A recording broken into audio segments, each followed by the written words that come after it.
Hello and welcome today to Matt's Casual Cooking. Today we will be making cookie brownies. Now this is a recipe you will very much enjoy. The smell is fantastical. It's very chewy in the middle, especially after you refrigerate it. So I will go over all the ingredients and let's get to it. All right, so now we are going to get the ingredients ready for the cookie brownie. As you can see, I have two bowls, a mixing bowl and just a regular bowl set aside for right now. And we're actually going to split the ingredients between two of them. So the bowl on the right, the dry bowl, you're going to need 2¼ cup all-purpose flour, 1 teaspoon baking soda, and 1 teaspoon salt.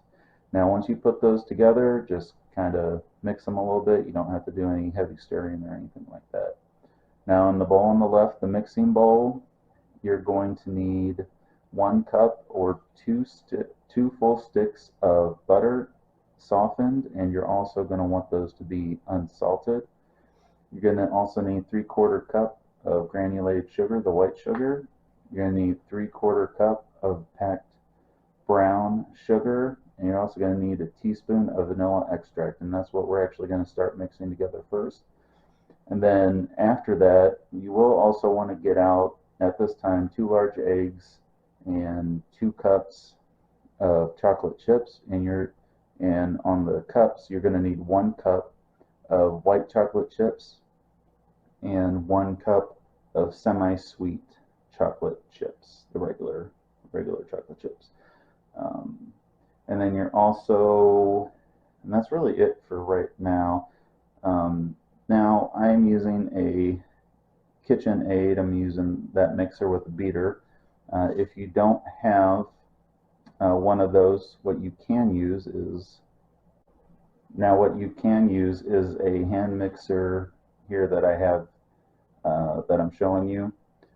Just get out 2 bowls, still split the items like I just talked about, and then you'll just go from there. So, but if you do have a stand mixer, I highly suggest you use that. So, all right. So as you can see, I have the vanilla extract, the butter, and the sugar all together in the mixer, and we're going to go ahead and mix it.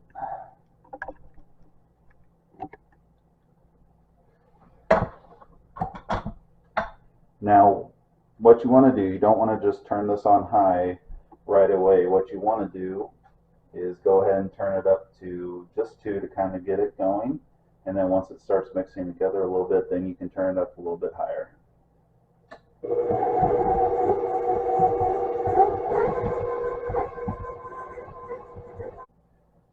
All right, so what you're looking for is kind of the butter and the other dry ingredients are kind of mixed together. They're probably going to look a little wet together, but that's fine. You don't want to beat the butter too hard, but just kind of beat until you think it's done. It will start kind of clumping together. So at that time, what you want to do now is go ahead and just shut it off. And so now what we're going to do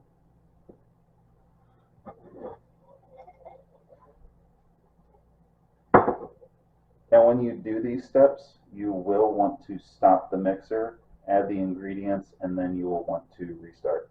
So now we're going to take our eggs. You want to just take 1 egg right now, crack it over here, put it in, go ahead and throw that away or recycle it or whatever you want to do, put it in the composter. Go ahead and restart it, and you just want to beat it until the egg mixes into the, it's not going to take too long, probably about just 20 seconds.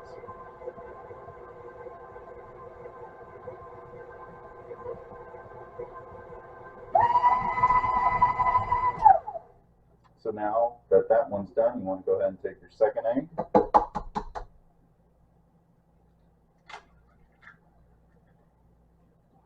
Now watch out, we gotta take that out.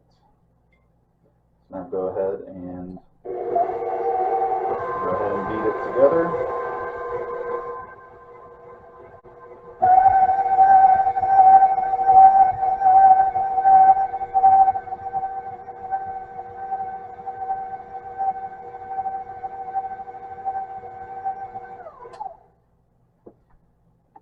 Alright, so now, as you can see, it's pretty well mixed together. So what we're actually going to do now is we are going to take the flour that we set aside and we're actually going to spoon it in. Alright, so now we want to take our flour and we're going to spoon in about 1/3 of the flour right now. Just kind of eyeball it. Doesn't mean if you do half, it's not a big deal. I would stick with about 1/3 of the bowl for right now. Alright, so again, before you turn this on, just kind of turn it on low to kind of get it mixing, and then if you just turn it on high, the flour is going to spray just everywhere, and you do not want that.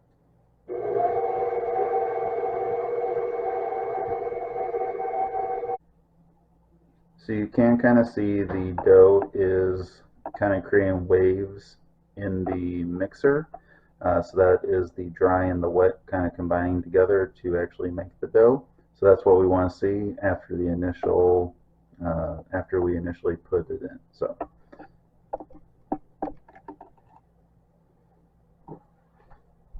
Alright, so now we're going to go ahead and add another 1/3.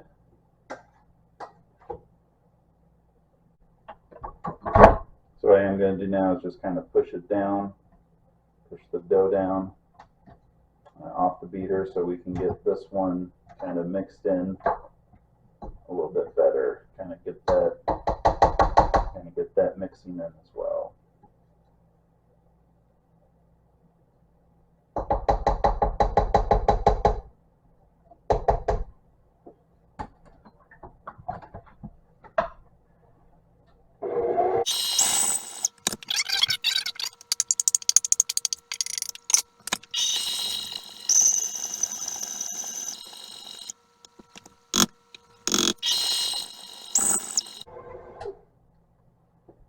Alright, so for all intensive purposes, this is done, and now we just actually need to add the chocolate chips. So what you want to do now is just take the beater, take it off, and just try to scrape off as much as you can back into the bowl.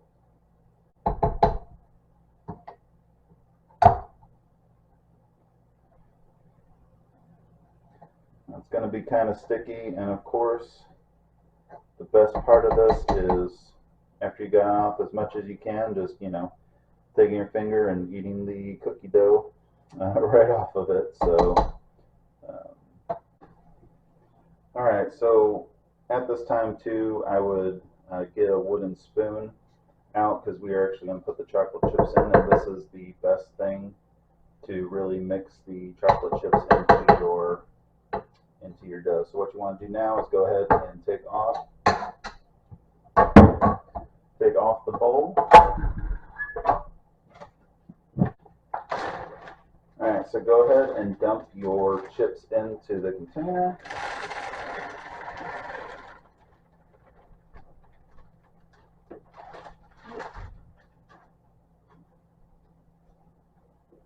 Alright, so now what you want to do, just take your wooden spoon, just kind of roll them into here. Does not need to be perfect. Just kind of try to get them as evenly around. It's going to seem like there's a lot more chips to the dough, but that is 100% okay.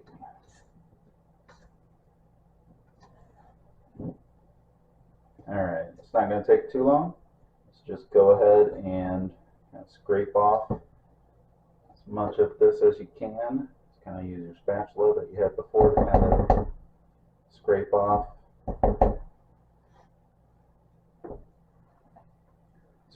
everything you can. So what we're going to do is take some aluminum foil and we're going to cover the bowl.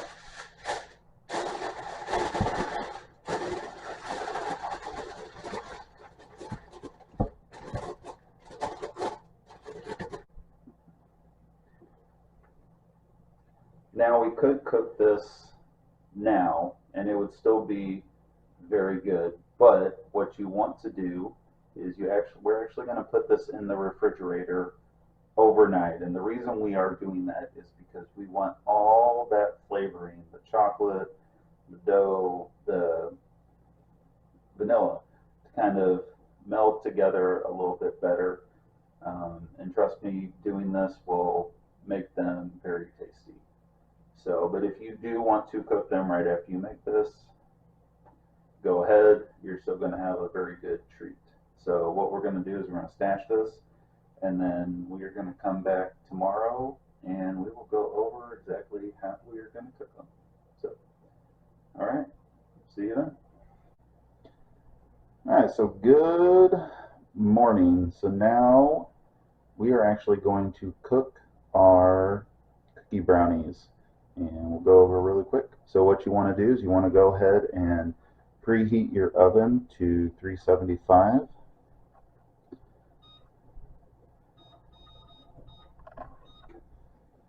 I know it's kind of a lower temperature, but that's what you want to do. We want to cook these kind of slow. We don't want to burn the outside and have the inside a gooey mess. We want to kind of get it just all nice together. So, all right, so what we're going to do now is we're going to take a 9x13 pan, and then what we're going to do is you're going to either spray it with the non-stick spray, or we're going to go ahead and use butter.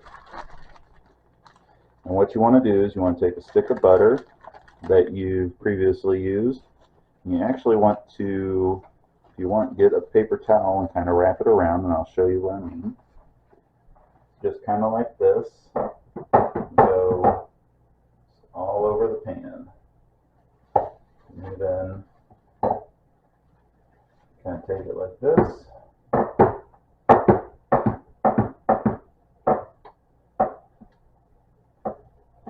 Make sure you get the sides. Doesn't have to be perfect. You don't have to cover each and every single inch, but get a good layer on the side. And we got a piece kind of broke off. Alright. Got the whole thing, so go ahead and put your butter away. Alright, so also what I forgot to mention is you want to take your cookie dough out at least 20 to 30 minutes beforehand before you do all this, because you want it to set out and then kind of break away from the bowl. If not, you're just going to be more frustrated trying to get it out of the bowl. So what you just want to do is take a wooden spoon or take a good spatula and kind of take out the chunks as you can. It's still going to stick to the bowl a little bit.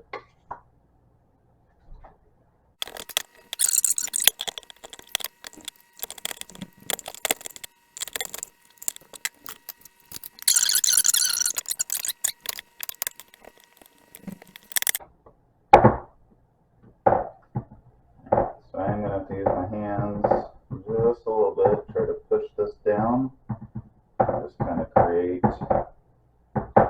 push it down into the corner. Sometimes it can be a little obstinate, but just try to kind of fill in the gaps the best you can. They don't have to be perfect, because once this starts to melt, it will actually fill in the gaps. So if you have a little space, don't worry about it. Just try to fill it in the best you can.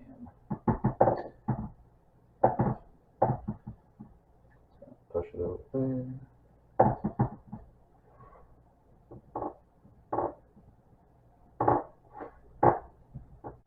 So as you can see, it's a bit chunky sitting up, but that's fine. Like I said, with the gaps, once it starts to melt, it's actually going to thin out as well. So right now we're just going to wait for the oven to hit 375.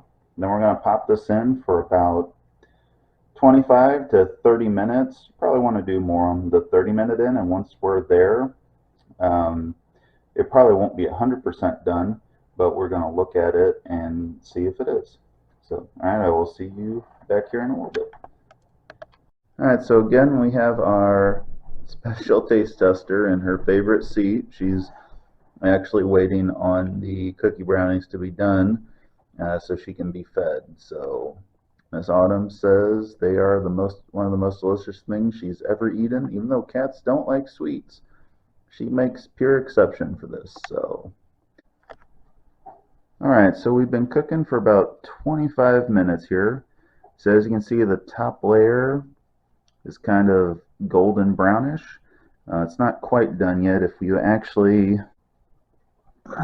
take it out, kind of see it's still kind of jiggle it. You see it's still kind of jiggly a little bit in the middle. The sides are kind of harder. That means it's not quite done yet. So we're going to give it, at this time I'd probably cook it another 5 to 7 minutes, really let that middle kind of solidify it a little bit. But once we take it out, it is going to cook a little bit as well. So yeah, you're going to have some carryover heat coming through. So, all right, I'll see you in a little bit.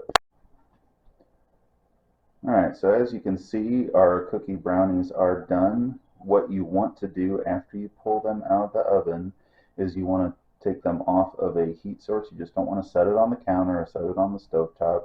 So get some cooking pads or heat cooking pads and just put them underneath it. Or right now I have like a metal cooking pad that's keeping it off the stove right now. You'll know when it's done, when it's nice and golden brown on top, and there's really no jiggling. So it is kind of still cooking right now with some residual heat. I would let it sit there for at least 10 or 15 minutes before you kind of cut into it. You definitely want it to cool down. And if you liked this dish, please like and subscribe and leave a comment, because your taste buds and your stomach will very much enjoy the flavoring and the taste.